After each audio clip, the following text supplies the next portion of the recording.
It's been several months since I dropped my last video, well before the holiday, so hopefully your 2025 is starting off well. What I wanted to do for my first video back, I noticed while I was gone, I had dozens and dozens of comments of people going into my old Lexington Law videos, and they were commenting things like, hey, I got a check in the mail. Is this a scam?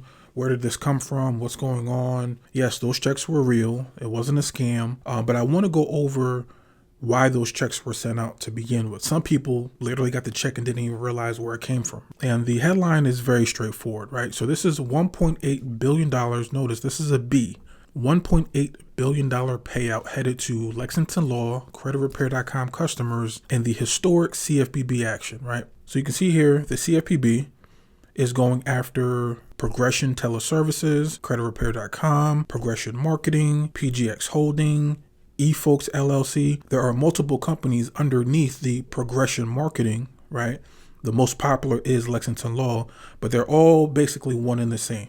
This is like one entity that has different branches doing their thing. It says the CFPB announced on December 5th that $1.8 billion is being issued to 4.3 million consumers who were charged unlawful upfront fees or deceived by bait and switch advertising by major credit repair companies, Lexington Law and creditrepair.com. So guys, if you aren't aware, there is a law called the TSR. And the main thing I want you guys to take away from the TSR is if you decided to hire a credit repair company and you paid $100, $150 every single month for several months, if not several years, that exchange of paying for something and not getting a tangible result back, that's against the law. And pretty much every credit repair company, that's their business model. You sign up for maybe $100 or $200 like activation, and then you pay every single month. And then hopefully you cross your fingers and certain derogatory accounts get removed off of your credit reports.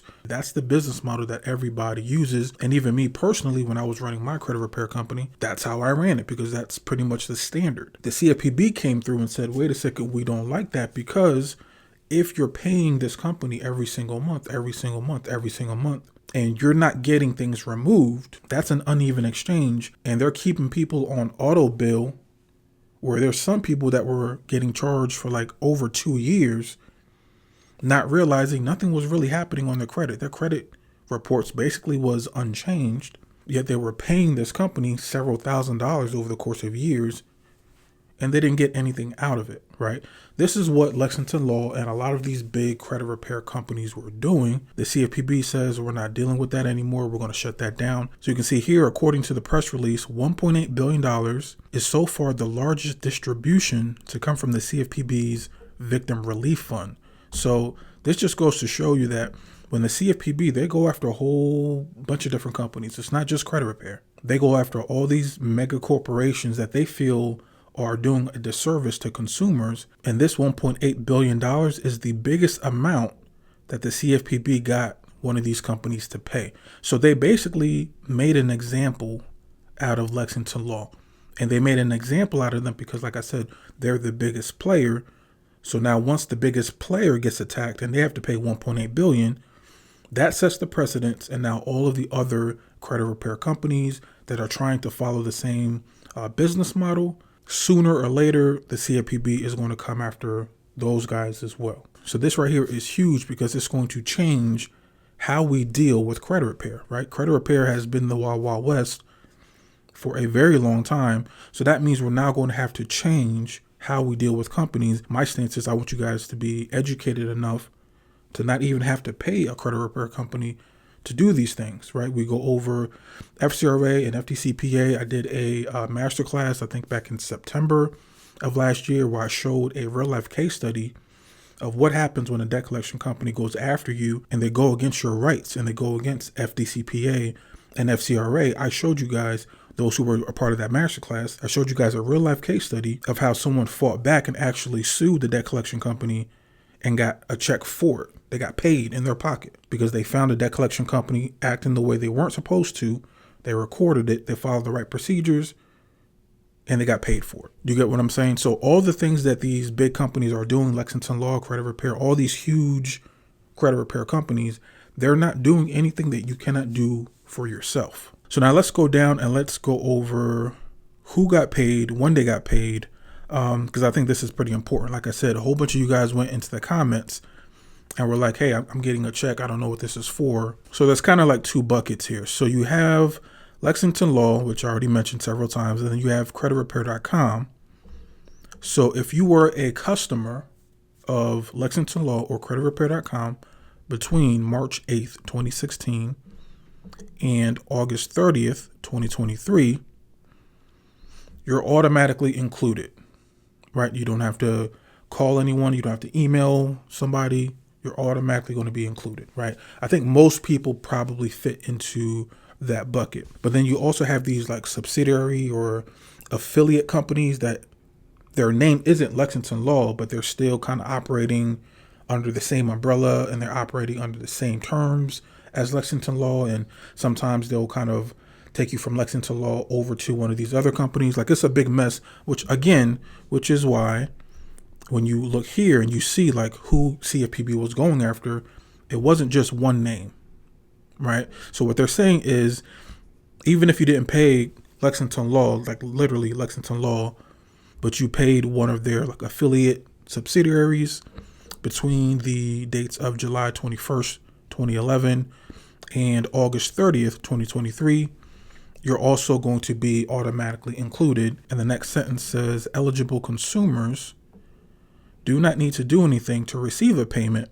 the site relays. And this is why, again, over the last several months, many of you, and I'll probably put up some screenshots on the screen here that show people saying like, hey, I got this check, what's going on? This is why you guys got to check. So this is pretty much what I wanted to let you guys know. We've been talking about this thing for years. I've been giving you guys warnings about how a lot of credit repair companies operate, how a lot of them, the way that they're doing their marketing, how they're charging folks, how a lot of people aren't even doing anything. And some of these companies that are, getting results, they're doing things illegally, like credit sweeps that are getting them in trouble, that are getting clients in trouble. So it's a nasty look, but I'm always going to say information is power, knowledge is power. If you're trying to get your credit cleaned up, if you're trying to make a purchase over the coming months, you don't have to blindly pay a company and just hope for the best. You are empowered to actually do this yourself, is to go to this website here, annualcreditreport.com, to pull your Experian, your TransUnion, and your Equifax credit reports. Pull them for free. You don't have to pay anyone to look at your credit reports. When you pull it, this is the same information that these lenders and mortgage brokers, right, these credit card companies, when they're trying to make a determination of, are you credit worthy or not, this is the data that they're looking at. So you have rights under FCRA to pull your credit reports, see what's on it, and if something is not accurate, you have the ability to go ahead and dispute that. So I'm going to end it with this video to not make it too long. Go to annualcreditreport.com, pull all three of your credit reports from the three major credit bureaus. And then additionally, what you can do is go down into the description. You can download my free cheat sheet guide where I show you the steps and the letters to send out. I give you guys some template scripts, right? This is I think like a 12 or 15 page PDF that kind of goes over everything you need to do to get started. It's absolutely free. And then what we're going to do over the coming weeks is continue to give you guys more and more content. Like I said, most of the stuff that I was working on for the second half of last year was more so studying under several attorneys what to do when a debt collection company tries to go after you when they don't even have their own ducks in a row. And spoiler alert, most of them don't have their ducks in a row. So I'm going to be bringing that information out to you guys. Like I said, we did a very dope 3-week masterclass back in September. I'm going to be bringing a lot of that information over to YouTube because I want this information to be out there. So make sure you guys, if you're not already, make sure you're subscribed, make sure you hit that bell notification, and we're going to show you how to fight back against these debt collection companies as well as the credit reporting agency. So that's it. Hope you guys enjoyed. I will check you guys out in the next video. Have a good one. Peace.